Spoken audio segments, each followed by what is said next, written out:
the Prophet ﷺ that he would look at the ground more than he would look at the sky. The Prophet of Allah ﷺ would not actually be wandering around looking at the sky like this. Most of the time, he ﷺ would look at the ground. This is a sign of his excessive humility that he would exercise. And he ﷺ, most of his جُلَّ نَظْرِهِ الْمُلَاحَظَةِ. This is, the translation here is okay, but essentially the Prophet ﷺ, he would, most times when he would look at something, he would only glance at it and look away. He would not stare, sallallahu alayhi wasallam. He would never stare at people, nor would he stare at things. He would just give it a brief glance and look away.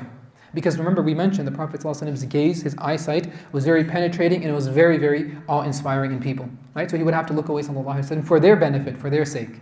You know, is a question that Yusuf alayhi salam, we know from the story of Yusuf alayhi salam that when the women of the people at that time, they saw him, they began to cut themselves because he served to be a great fitnah, right? Yusuf alayhi salam's beauty, he wasn't, but his beauty was a great fitnah for those people. They couldn't handle it. Now, you and I know that the Messenger of Allah sallallahu alaihi wasallam was the most handsome and the most beautiful, and he was perfect in every way. More so than Yusuf alayhi salam, more so than everyone else. So why was the same fitnah not found during the time of the Prophet sallallahu alaihi wasallam? It's a very simple answer. The beauty of Yusuf alayhi salam was one that you could stare at and be mesmerized by.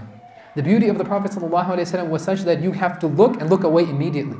You couldn't stare at the Prophet sallallahu alaihi wasallam. It was just too awe-inspiring. It's like I mentioned previously a few weeks ago, like looking at the sun. You just want to look at it, but you can't look at it for very long. You have to look away. And so that was him sallallahu alaihi wasallam.